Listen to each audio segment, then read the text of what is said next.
They know where you live, Dr. Chung. When you say they, who are you really talking about? Do you think they're in contact with aliens? You don't need to believe in Santa Claus to believe people give gifts on Christmas. Do you believe in Santa Claus? Ho, ho, ho.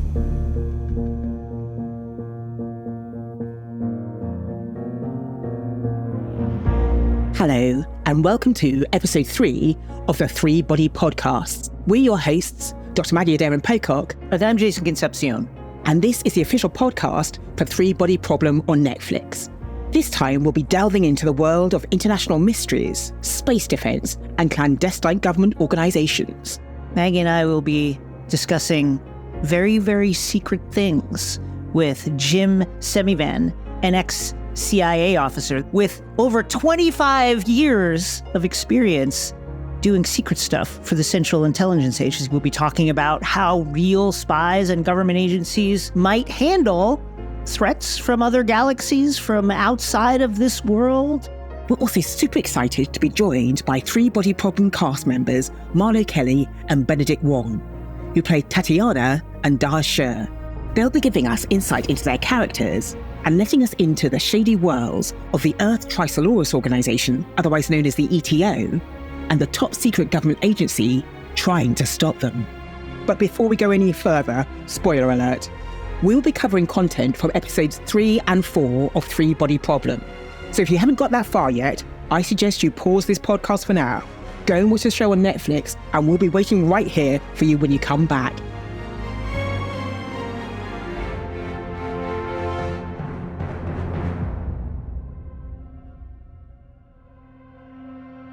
On this podcast, we really enjoy discussing and digging into the ways in which real science can be applied to the world in ways that most people can't even imagine. Hold it, Jason, are you Yes. talking about aliens?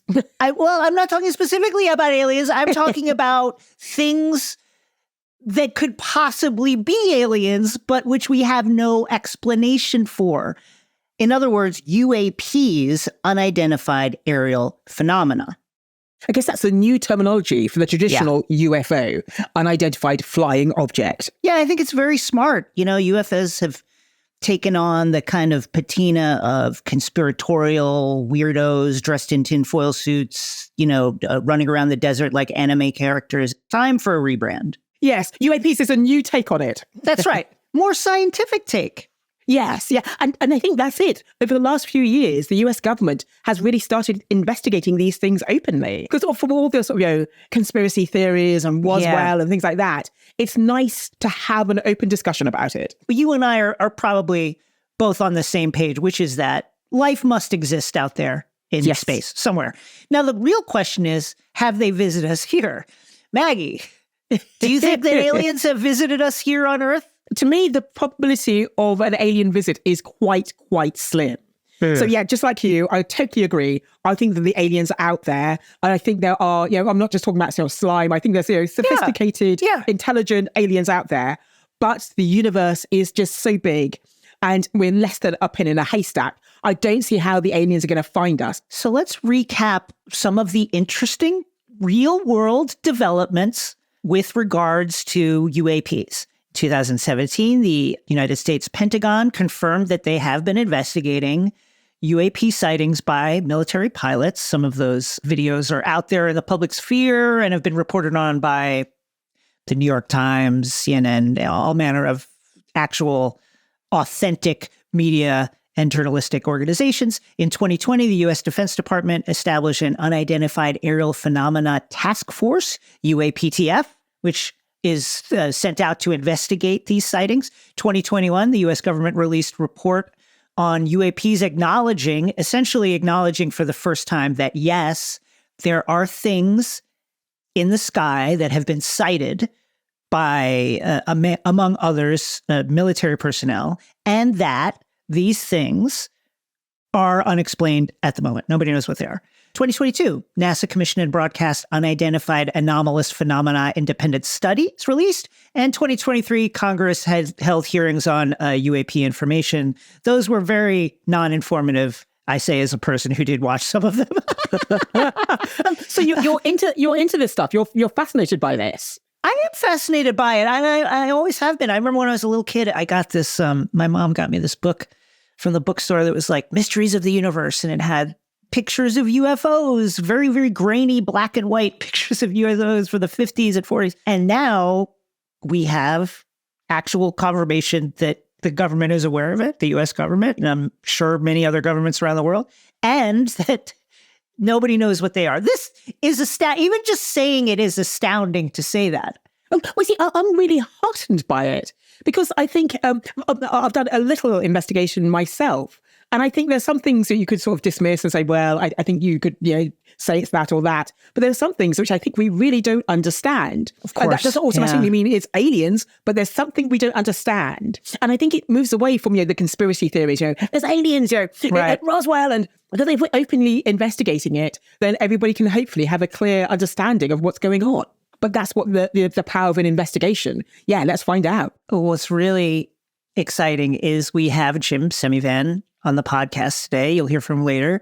And although he didn't work on UAP investigations with the CIA, he has been actively pushing for transparency on this particular topic, of which he seems to know a lot about, although he's very clear that also he can't talk about a lot of the stuff he's seen.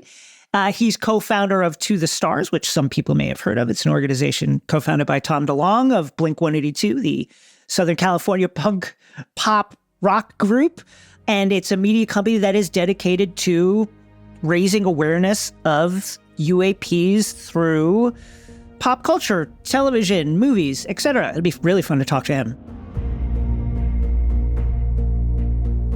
Let's talk about the show, because we're getting really, really weird and paranoid and deep into the mystery now. Let's quickly, for the folks at home, recap what happened in episodes 3 and 4. So the sky has winked. Everybody saw it, including Augie. Augie takes this as evidence that the people who are threatening her with the countdown are legitimate in their ability to follow through with the threats, and so she shuts down her company. Meanwhile, science continues to go wrong all over the planet, with scientists turning up dead in horrific ways. Jin and Jack are deep in the 3-body virtual game. They are deep into it, and Jin is making a lot of progress. She works out that whatever this game is about, it's set on a world that is part of a 3-body star system. The big reveal in which Jack and Jin meet Tatiana, this mysterious figure who's clearly working for this group of aliens who's coming to Earth. And then, sadly, Jack leaves us. A huge twist, of which our showrunners, who are veterans of Game of Thrones, really understand how to deliver to us. Gosh, so much to talk about. Your thoughts? Well, I think the demise of Jack really was a shock. Yes.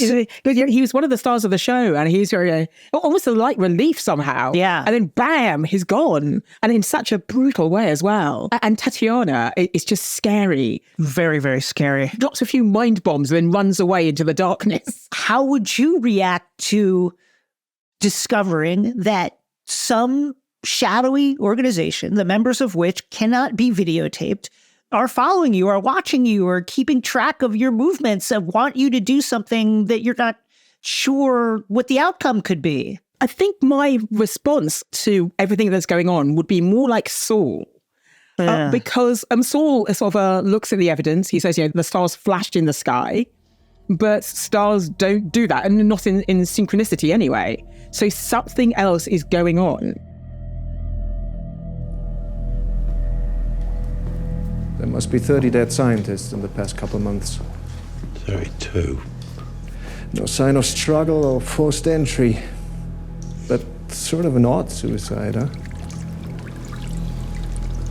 Oppenheimer's mistress died the same way.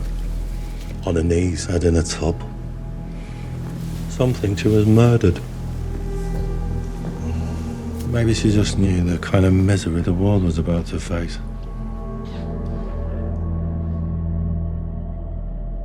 Investigating this, as part of a string of unexplained deaths of scientists around the world are a gentleman named Thomas Wade, who is the director of the Strategic Intelligence Agency, a shadowy governmental organization that I guess you might equate to the CIA or MI6, and his deputy, Clarence Shih, a former policeman who's been recruited by Thomas Wade, and they're investigating this, not only this string of murders, but the malfunctioning equipment, scientific equipment all around the world and the strange results being returned. They're investigating mysterious contacts between a Chinese scientist and a petro-billionaire who apparently lives on a ship that just is out at sea all the time. And they're also investigating the appearance of highly advanced virtual reality technology that is both used to monitor the biometrics of the people wearing it and indoctrinate them into some shadowy cult. I think you could honestly call what we've witnessed kind of cult-like. What did you make of these characters? Very, very, very fearsome and dedicated folks, Thomas Wade and Clarence Shih. Yes, I really like these characters. And they have a sort of single-mindedness, especially Wade. Nothing is getting in his way. And they are presented with this mystery. And it seems like very disparate things happening. Scientists dying across the world. Sort of these strange headsets appearing. And so, yes, I would totally agree in the terms of the cult. And the headsets are recruiting for the cult. So they've got these sort of pockets of information, and they're trying to see if they're linked, how it all fits together. But there's a single-mindedness about Wade, which is terrifying. You'd want to have him on your side, let's put it that way. And even if he is on your side, as I guess you could ostensibly say, he's on the side of humanity, although it's clear that there's humans on playing both sides of the field right now. You know, the way he presents Jack's murder to Augie and Jin, playing them the tape, showing them that whoever this assailant was is invisible, and then using that as a springboard to essentially manipulate them emotionally to say, hey, well, we'd like you to go through with your meeting, and that maybe this is an opportunity to take revenge. Yes, he's on their side, but he's also, that is extremely manipulative. Yes, he is a prime manipulator. But again, I think it comes from that single-mindedness. He will use anything within his power to get what he wants, to get this job done. And I think that's great if you think the job is if he's going in the right direction. But yes, I'm sure whatever he was focused on, he would manipulate, he would get people to do what he wants using whatever means possible. But that whole scene where they see Jack, because it doesn't make sense. And especially, I think to a scientist, what's going on here? And he shows it to them by in blow by blow detail. But I think, he's playing the propaganda game too. Right? That's a great point. Yeah, this is the enemy. Hate the enemy. This is what they did to your friend Jack. And he says that a number of times. Well, he's very, very clearly willing to make the calculation that, like a chess player, we want to win the game, and that means we're going to have to sacrifice a few pieces. Now, are Jin and Augie just the pieces that he means to sacrifice?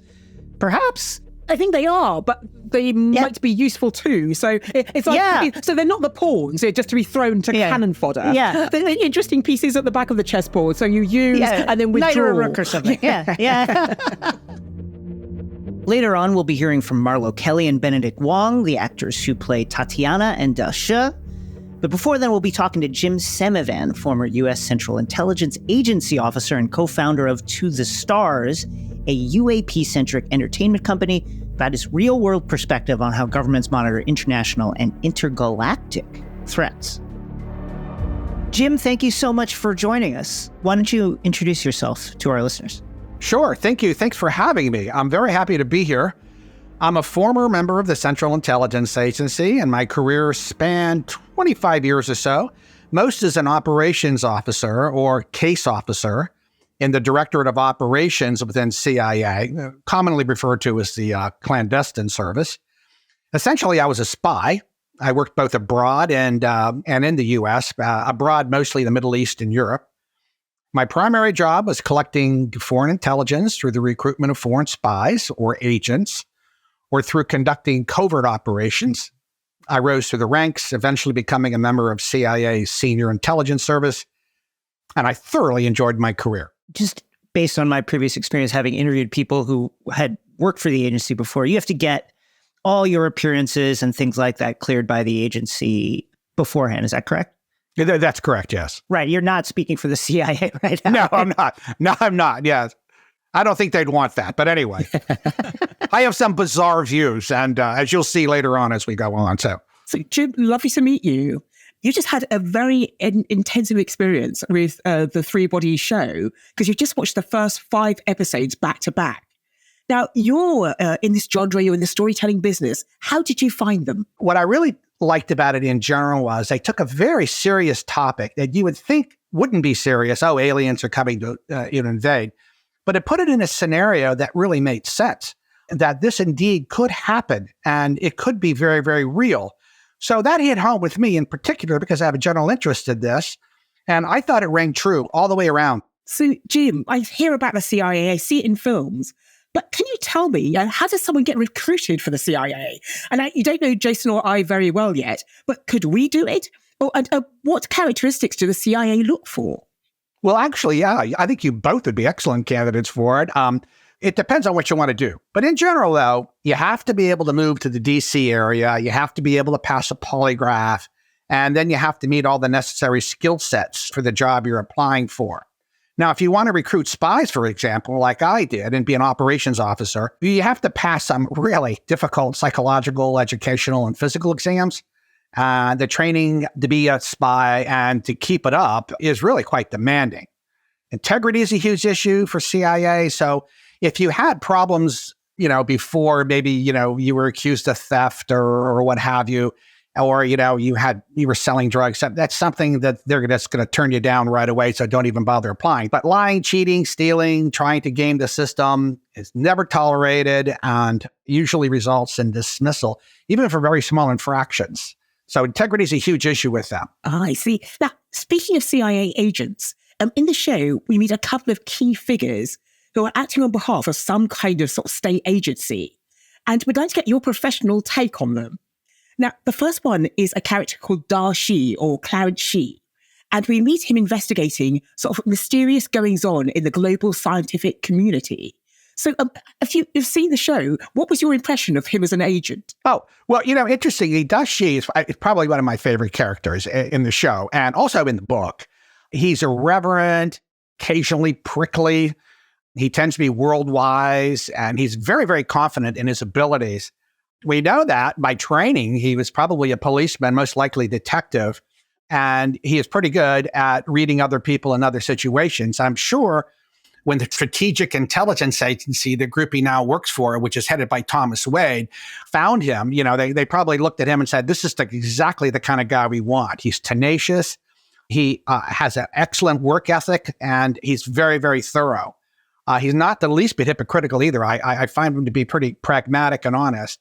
He's kind of the type of officer you want to partner with or have you watching your back. He also shares many characteristics of both agents and officers.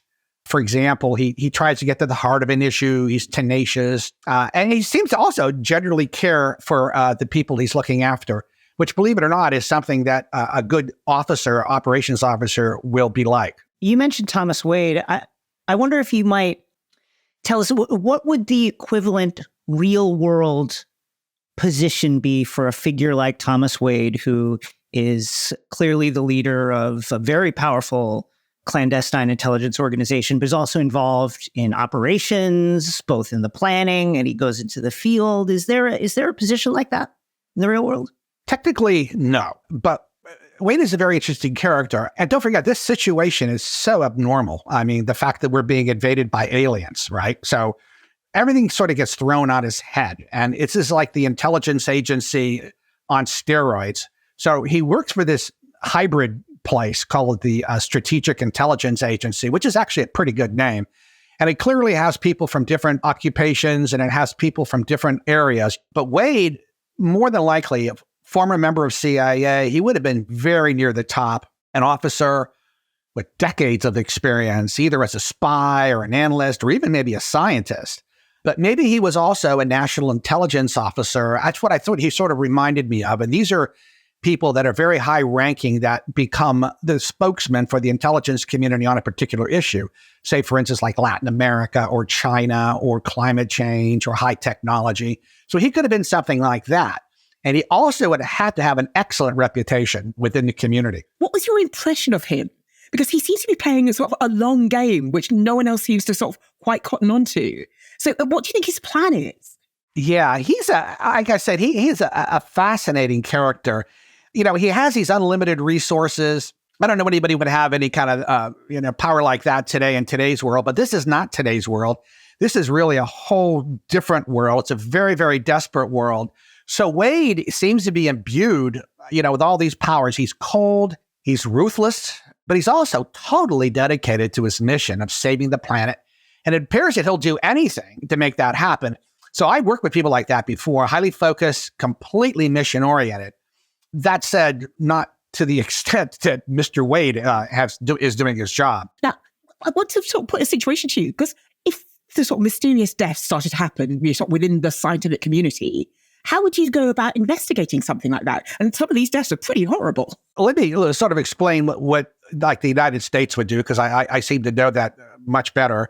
Essentially, what would happen, the information would get up to, it would be brought to the president by almost anybody who ever had the information, State Department, CIA, DIA, or some intelligence community, and they would bring it to the president, and the president would call the Office of the Director of National Intelligence. This is the guy who coordinates all 18 intelligence agencies. And then he would form working groups, and they would do a deep dive on all aspects of this issue. So DOD would be working on their own little group, State Department, FBI, Department of Energy, and they would be working with academia, national laboratories, think tanks, and then they would stretch out to foreign liaison services for their liaison relationships, and they'd be sharing as much information as they possibly can on why this was happening and for what purpose. So once they got the information, the president will probably be briefed daily, probably in his presidential daily briefing, the PDB, they call it. And he would say, okay, this is what we're finding out on a daily basis. This is what we know now. This is what we need to know. But yeah, there would be a full court press, believe me. Yeah. Throughout the third and the fourth episode, we see that the Oxford Five are coming under some very significant surveillance by Wade and Dashi. When you're surveilling folks, obviously they're very brilliant people, but not spies, right? Not versed in counterintelligence.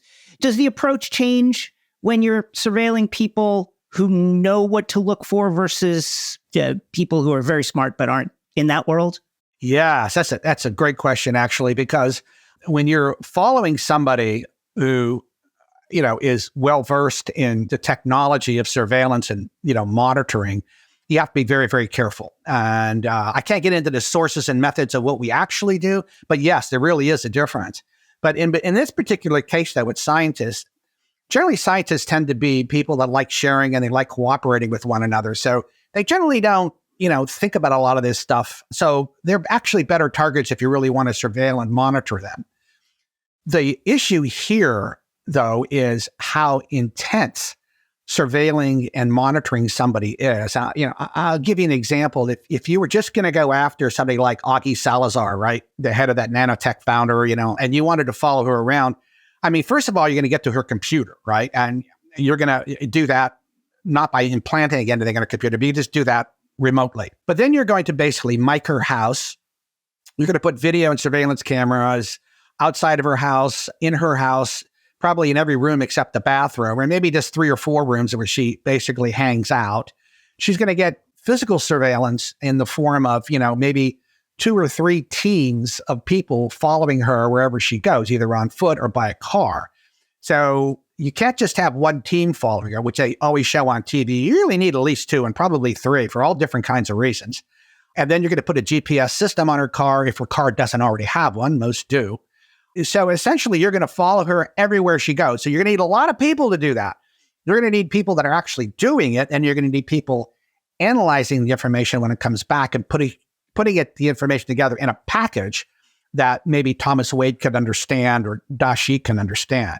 In the show, you see Dashi doing everything. Well, that's insane. When the hell does he ever sleep? And, I was looking at him, I was like, my God, he's just sitting eating popcorn and candy all the time, sitting in cars with his Nikon, with his telephoto lens. It's in a very, very labor intensive and resource intensive enterprise. It costs lots and lots of money to do this. And if you're doing an organization like, the ETO, that's even a bigger problem. Yeah, you mentioned the ETO. So as the investigation progresses, obviously, our Oxford Five start getting drawn further into the web of the ETO, and Wade and Dashi start running into the kind of fringes of this organization. When an operation like this is running, what would the first kind of red flags be that, I think we're coming up against some folks who know what they're doing? What would the first plan of attack be when you start encountering these strange folks who seem to have some kind of tradecraft about them? Yeah, they do. And they're very good at it. It would be basically going against another intelligence service. And usually when you go against another intelligence service, they're usually as good as you in some areas, maybe better in some other areas, or maybe a little less so. So you really have to find their vulnerabilities, and you try to look for the weak links, right? You try to look for the person who's not quite sure they want to be there. So you have to find those persons. You have to find, for instance, avenues or areas that you can attack, like the Judgment Day ship. I mean, there's a lot of ways you can attack that ship. I won't get into too many details here, but there's a lot of things you can actually do to monitor the situation on board, besides drones, satellite technology, things along those lines. There's all kinds of special equipment you can use, but it's hard. I mean, it's not going to be easy, and it's very, very time consuming. And in a situation like this, where they present such a problem, and that they're, conversing with, the Santi, the alien race, you really have to sort of step up your game. Jim, as the investigation into the ETO progresses, Wade and Dashi send Jin to essentially work undercover within the organization. We know where you're heading. We'll be close by, watching and listening, making sure you're safe. Best thing you can do is avoid conversations altogether. Don't talk, listen. You're there for information, not confrontation. The longer you stay, the more we learn. You go in, you gather the intelligence, you leave. No one is the wiser. Oh, bring her back. Clothes, toothpaste. Enough for a few nights. Why? Just in case. In case of what? In case you can't go home. What do you make of their approach, and how might you do this in the real world? This happens actually a lot in the real world, particularly in the intelligence business. What I liked about it was Wade and Dashi sat her down and told her, look, all we want you to do is go there. We want you to listen. We don't want you to ask questions. We don't want you to look suspicious. Just suck up as much information as you possibly can and then come back and talk to us. That is exactly what you would say, what I would say to a person that I was sending into a dangerous situation. They're untrained. They don't know anything about what we call in the business tradecraft. And tradecraft is the business of spying, how you conduct yourself, how you, look out for surveillance, how you meet agents, what you say, what you don't say, how you approach people, things along those lines. There's all the tricks of the trade. She doesn't have that in her quiver, so she has to be very careful. And that's what I really liked about Dashi at the end, too. It's like, just don't do anything that's going to get yourself in trouble, because that's exactly what you should say to somebody. You want them to come back out in one piece. Now, we know that the CIA aims to gather information and take action to protect the United States. Right. But I want to talk next about sort of dangers from space. In your experience, how high on the agenda are threats from beyond the Earth? Wow. It pains me to say this because I studied unidentified aerial phenomena, and the phenomenon itself is what I like to call it.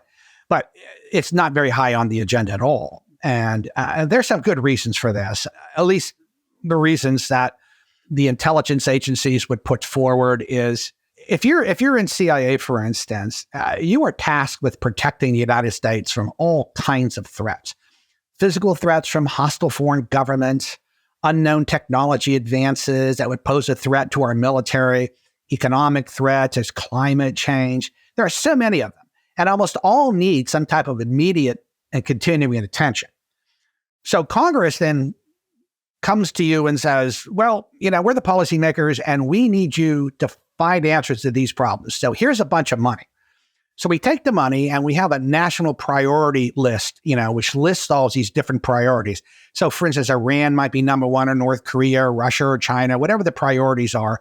And then we would address money. We'd give money to those. We would obligate money, they would say, to those priority requirements or questions. And those usually are the ones that have, the more immediate impact if we don't answer them correctly. So that's the first thing. There's a limited amount of money. Now, intergalactic threats, as far as I know, are not a pressing issue primarily because we have no evidence of a potential existential threat to the planet. For the time being, we don't. We know the UAPs are real and we know they're in our airspace, but really we don't see it as an existential threat. We've seen no indication or any strong or remotely strong indication that they're hostile in any way. So the technology we do see, though, is so far advanced, we don't have the science. Science isn't big enough to really figure out what this is, how these things are going, these elliptical shapes or cigar shapes are going from 80,000 feet to 50 feet above the water in 0.78 seconds. We don't know how they do that. We can't figure it out. We think they might be drones. We don't know. So we're still working on it. So the problem in the end becomes one of a low, for intergalactic threats, low probability, high impact. Very low probability that it'll happen. But boy, if it does happen, it's going to have a huge impact versus our concern with Russia or North Korea or Iran, which we could classify as a high probability, high impact issue because we know something's going to happen down the road. Yeah. So on the risk register, this comes pretty low.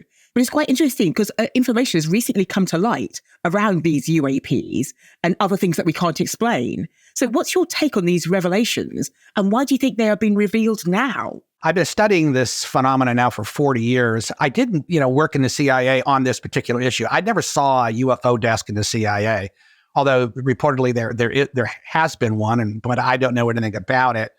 But what I do know, I did some consulting work unofficially for the Pentagon on this particular issue with the Navy. And I can assure you that UAPs and UFOs, they are indeed very real.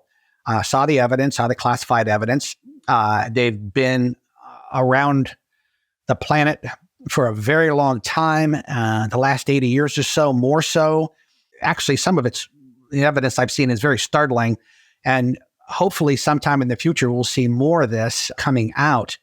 Other world governments like France, Brazil have acknowledged the reality of this. Even Russia, to a certain extent, has. Most governments I know have UFO or UAP research activities going on, some at a highly classified level, some not so. So we don't know, we don't know a lot about them. We know less than I would like to have known. My feeling about this is that they're real. And a lot of my science friends, they're not too sure of this. They remain skeptical, which is fine. But most of those people have not read the literature or they haven't been exposed to the classified data. Most of the scientists that I've known, and I know quite a few of them have done the research and have been exposed to the classified data, are convinced these are real. But I don't know what the hell we do with it. I don't know where we go with all that, having said all that. Yes. Really, I don't know where we go. Yeah. So something's happening. We just don't know what. Yeah. Wow. Jim Semivan is such an interesting man of mystery, and his insight is truly unique. Yeah, I love chatting with him. I could have spoken to him for hours. But now it's time to hear from our cast members, Marlo Kelly and Benedict Wong, the brilliant actors behind Tatiana and Does She.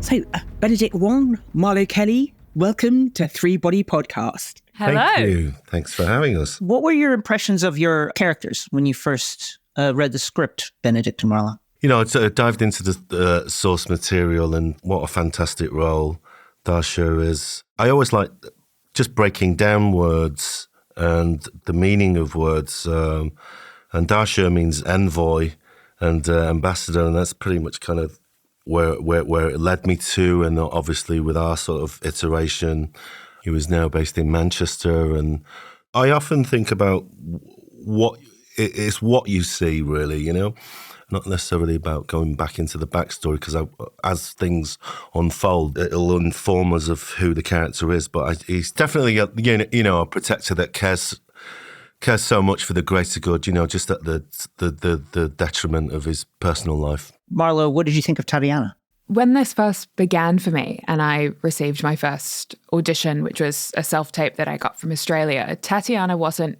a fully formed character.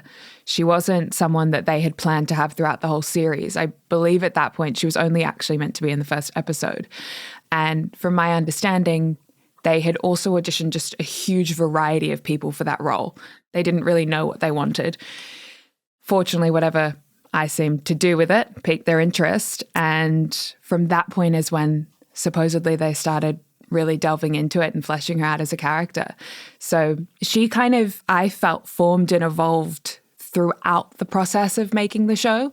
And she went from like 1 episode to 4 to 6 to, it kept kind of building as we went. So she kind of felt like this ever-changing creature. Because Marlo Kelly's too bloody good. Thank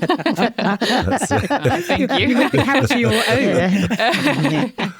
It's a phenomenal performance by you. And thank you. When I sort of look back at your character, Tatiana just seems to have this knack of just turning up right behind someone when they're at their most vulnerable. Marlo, you play a sort of pretty evil character, and yet you do it with, I don't know, a certain warmth, a sense of gentleness. How did it feel embodying the role of a villain? And did you have to try and look past her actions so you could sympathise with Tatiana? Definitely. I spent a lot of time before filming reading up about like cult mindset and what it means to grow up in a high control environment with, sort of charismatic leader, and how does that change who we are and our behaviors and restructure our brains.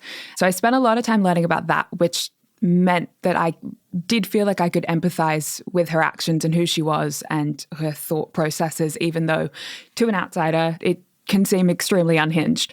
And I think that kindness and the sweetness, it comes across because she truly believes she is doing the right thing. She really thinks that she is making the right choices and she's helping humanity and that she's going to save everybody. And so, yes, and so that gentleness comes through because this is the right thing to do. Other people can't see it, but she knows. No, she's not. She's not trying to be cruel, ever. Benedict mentioned finding his character on the page. Marlo, how did you find the backstory for your character? Do you talk with the showrunners? Do you come with your own thing, or do you find it on the page as well? When I got the role, they had written up a document.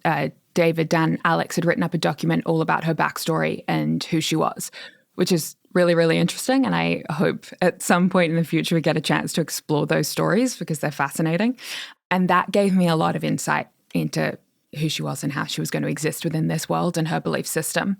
From that, of course, it was also going to the script, going to the page, and then I also pulled different references from other characters throughout the book that felt like they could be examples of part of who she was. It's funny you were saying about the character reference, and Dan, David and Alex had given one for me, and it said, the parents from Hong Kong, is born in the 70s, lived there around 20-odd years, moved to London. I went back to, this sounds an awfully lot like me, and then, was it fun? Well, Alex, your Wikipedia? Alex went out, yeah, we copied your Wikipedia. So Alex wooed me. But just a quick footnote on the research-wise. I mean, as soon as they told me I'd be like a, intelligence operative, this sort of counterterrorism, by chance, somewhere I was aligned and happened upon a person that, I could ask many, many questions. Ooh. And it was fantastic. I just sort of mentioned, if something like this might happen, what would that be? I mean, like that. And they sort of went, they categorized this as top tier 3. And I just even for that just to be a category, just give me a bit of a chill. I went, okay, I'm onto something. And with surveillance, they had a particular car on set.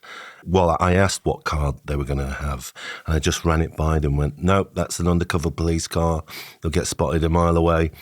And they just gave me a list of cars, and I went, can I have one of these cars? And they gladly changed it for us, and it was amazing. So I just thought, I want this to be, I would like, CT operatives to see that and kind of go, yep, And, even so much as site-specific of what was inside my car, like you could be, once you find your mark, you just kind of, do not lose sight of them. And even if you've got to go to the bathroom, there's just bottles of urine, like, I just used, Barocca, for myself. Yeah. Just to have that sort of environment there for me to know about.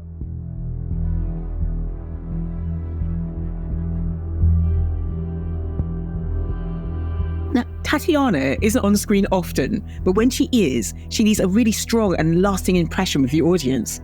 So how did you embody that sort of combination of sort of mystery and intrigue? Honestly, I think so much of that's in the writing. It's playing mystery or playing intrigue isn't really something that you can do. Like, a person doesn't walk around trying to be mysterious. I do sometimes, but it doesn't work.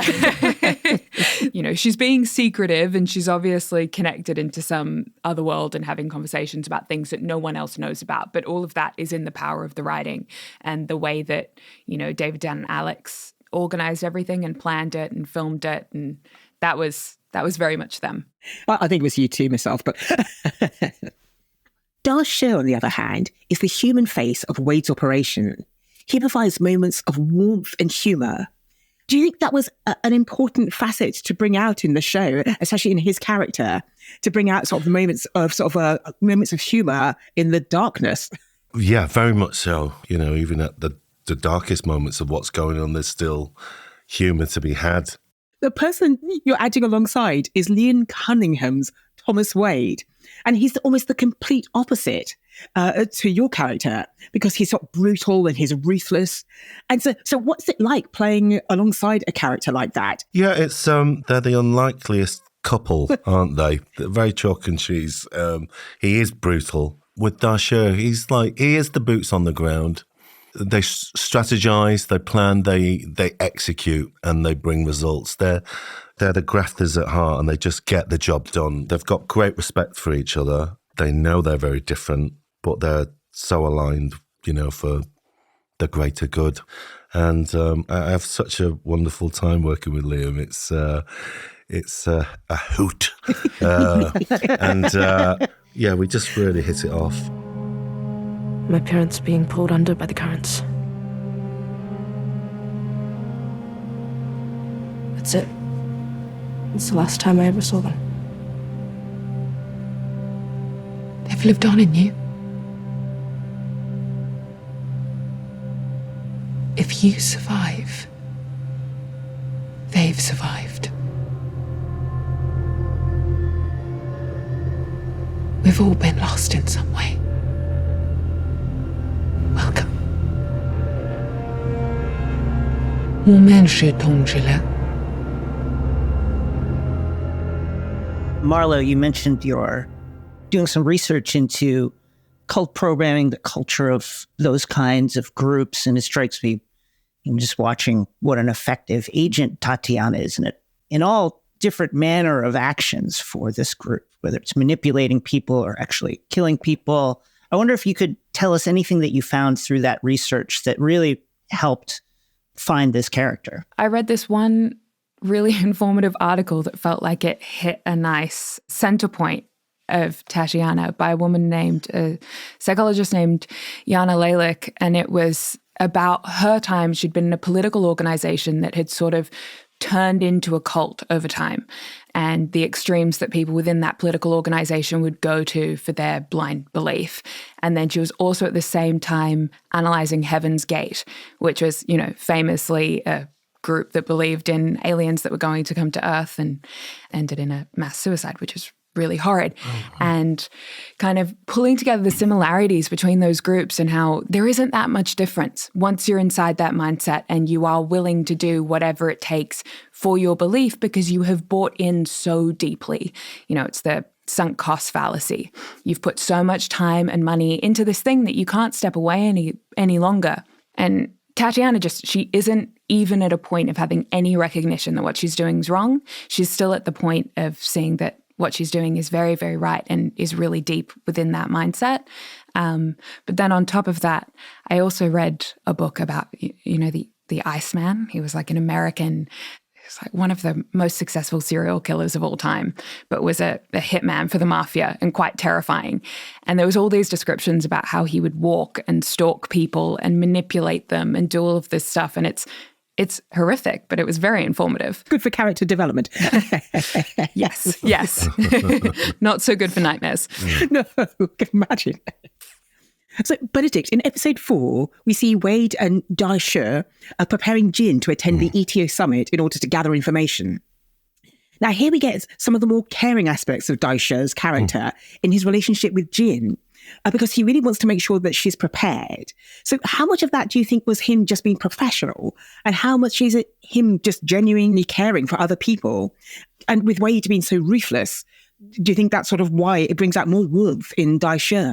Yeah, I think so. I mean, again, it's that's the sort of chalk and cheese element, aren't there? And they're coupled so well like that. I mean, the single-mindedness in both of them, and you can see that within Wade. He just wants the results, But I mean, but equally, Dai Shi does as well. But it's the way we handled it.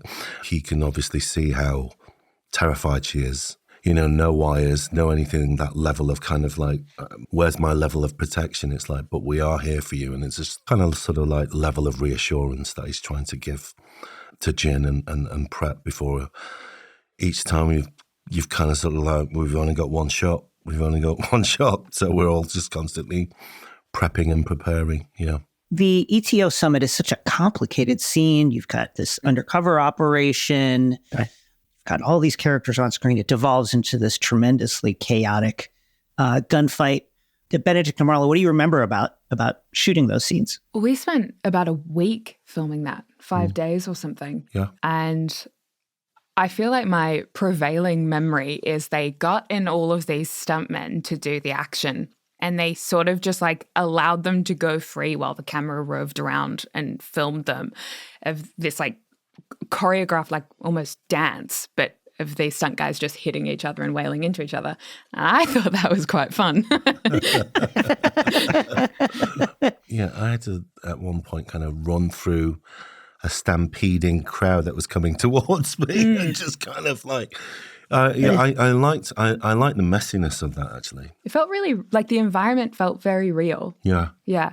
It Raw. felt like what you see. Yeah. Yeah, so it's chaotic. Yeah, absolutely. Yes. With a lot more laughs. Yeah,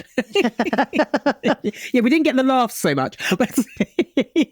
The chaos kind of sparks from a moment where it strikes me, we kind of see Tatiana for the first time almost defy orders. Ewan J is like, hey, everybody don't resist, don't do anything. And then Tatiana all of a sudden pulls her gun and starts shooting. What do you think Tatiana's motive for doing that was? Is she getting orders from higher up, or is it just anger at seeing this? What do you think was driving her there? I think she does believe that she maybe has even higher power to come. I think maybe she kind of does have that feeling. So has a sense that she can defy a touch. Like, I think she does have a bit of self-importance going on. But I think also it is just a moment of pure rage.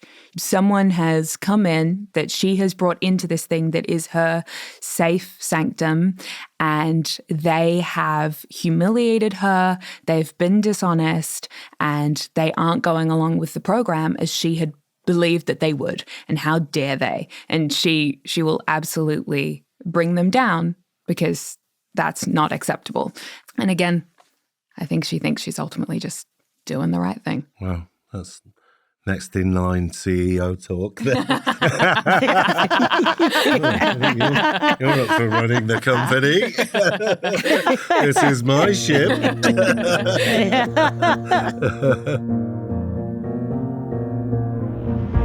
Our thanks once again to cast members Marlo Kelly and Benedict Wong. And to our earlier guest, Jim Semivan. Thanks so much for listening to this episode of the Three Body Podcast. We'll be back next time looking at the group battling to get the Santi to Earth, the Earth Trisolaris Organization, or the ETO. To help us better understand this mysterious and somewhat shady organization, we'll be joined by Dr. Alexandra Stein, a psychologist and an expert in cults.